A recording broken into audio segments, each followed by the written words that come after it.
Ayun guys, natapos na rin natin ang ating Q&A.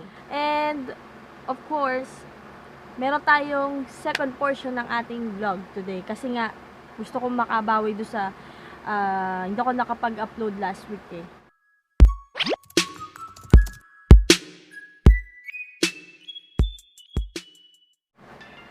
Tada! Prestigio Gimbal. Damn, son, where'd you find this? Hindi ko siya nabili na brand new, pero second hand. So, shout out kay Aliyah. Naging subscriber ko din siya sa channel ko. Shout out Aliyah. Thank you sa thank you for having a good transaction with me in, eto nga, sa Prestigio Gimbal mo. Sabi niya sa akin, 2 beses na lang nagamit itong gimbal niya to. Yung manual niya. And, ayan. Wala. Joke. Ayan. Styro siya guys for protection. Then, ito yung ating gimbal. Merong charger. So, yan. Ang charging time nito guys is 3 hours, sabi sa akin. Sabi sa akin, and nakalagay din sa manual. Ito ang ating gimbal. Sa mga new pa lang or bago pa lang nakakita ng gimbal, ang gimbal po kasi ginagamit siya for stabilizing any particular shots or videos na gagawin nyo gamit ang inyong smartphone. So, for example, magbibigay ako ng mga clips gamit itong Prestigio 3 gimbal natin. So, 3-axis gimbal siya. So, turo ko na sa inyo guys kung paano. And of course, kung gusto niyo madagdagan guys yung accessories natin. Kasi kung bibili niyo lang siya, ito lang siya. Saka meron ka lang wrist hand para in case na hindi siya mahulog. Ganyan. And be very cautious na lang guys sa mga motors nila. Wag natin gagamitin ang gimbals natin ng walang, or i-on ang gimbals natin ng walang phone na nakalagay. Kasi madaling masira yung gimbal natin.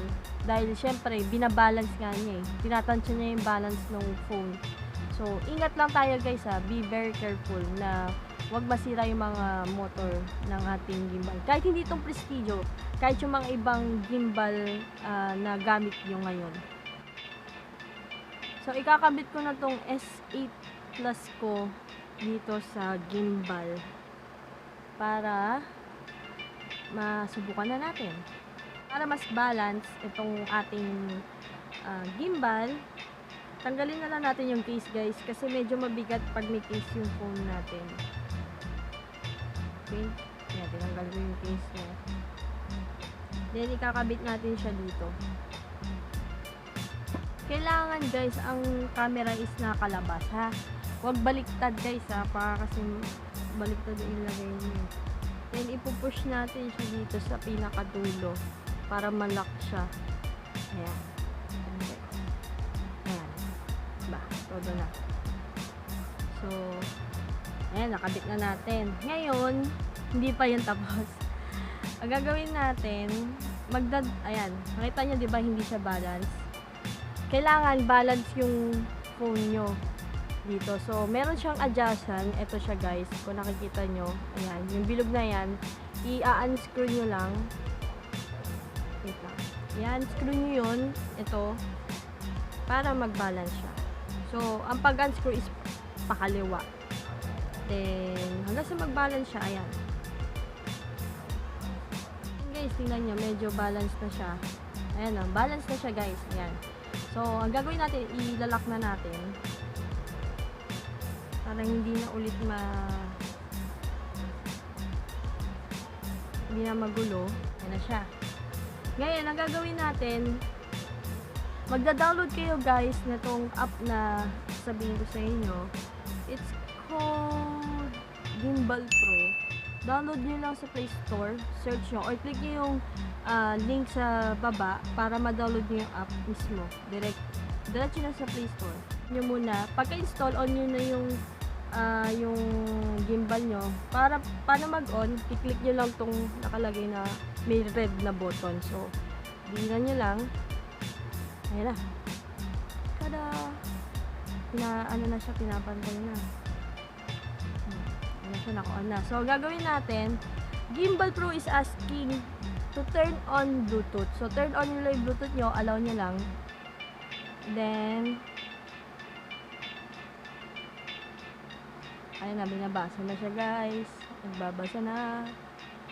So, find device. Kapag di pa makita, click nyo yung find device. Then, click nyo yung stabilizer na pangalan. Then, magko-connect na siya. So, ayan na guys. Tada! Ayan na.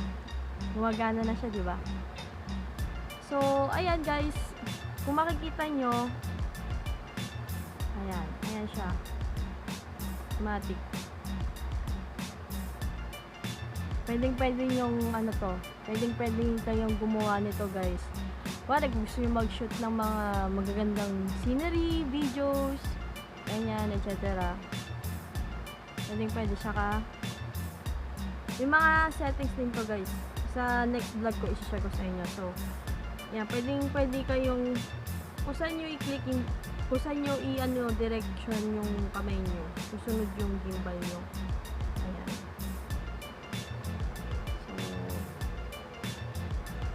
Meron tayong tatlong ayan, katulad yan, itong ilaw natin nagbi-blink siya. So, ibig sabihin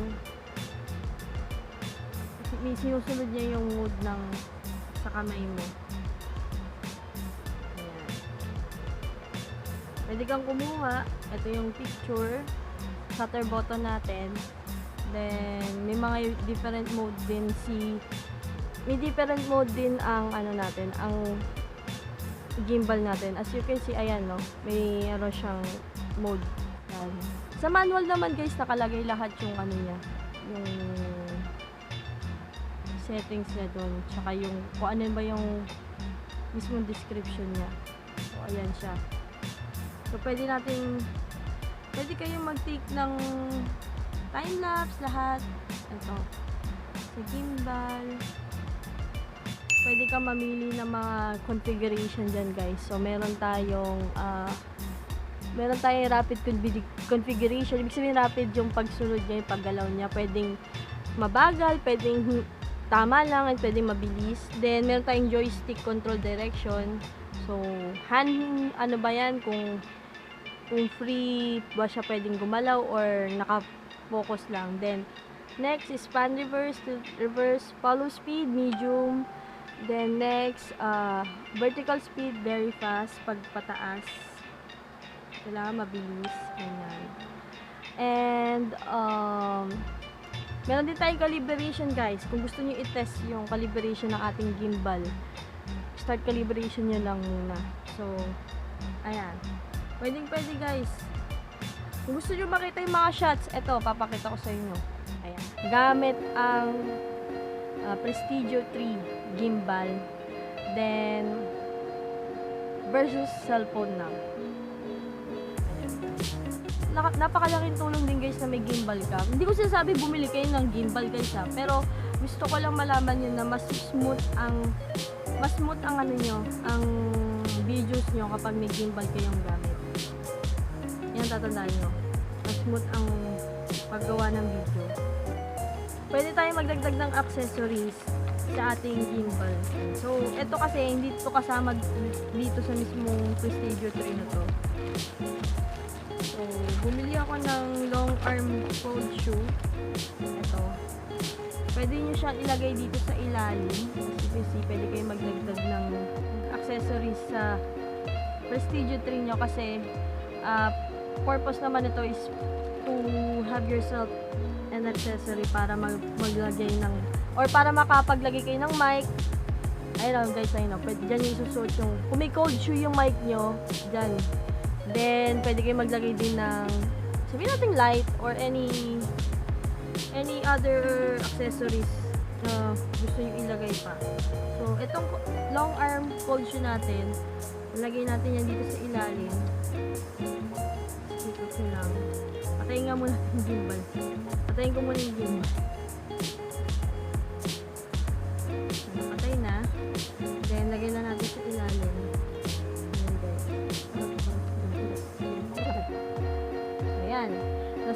natin tong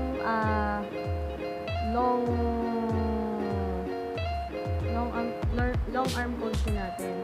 So, next natin ilalagay is itong Ulanzi mini tripod. So, para makapag-stand naman siya. Ito yung tsura niya. Ayan. Ulanzi tripod. So, ito naman poncho natin. Meron naman din siya sa ilalim. So, pwede nyo siyang susukan na another tripod. So, pwede nyo hawakan ng ganyan.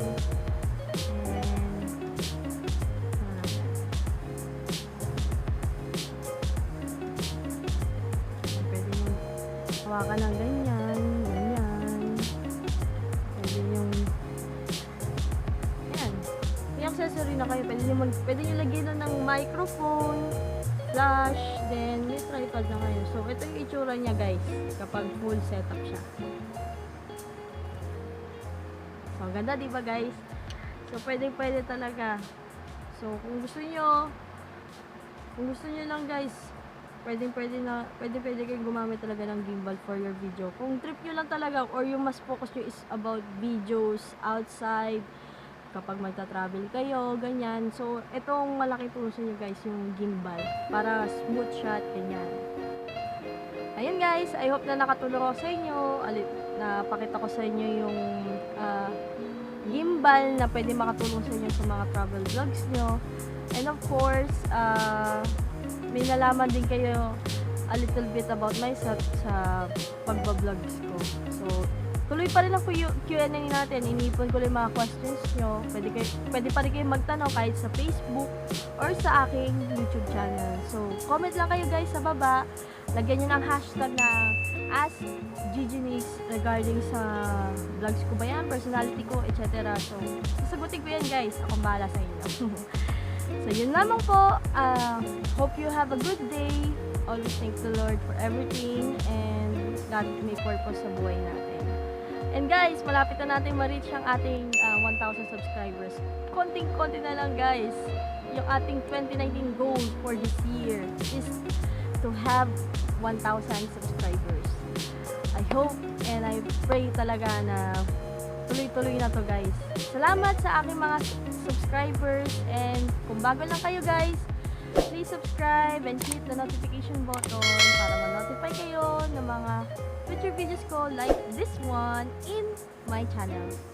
Thank you. Goodbye and good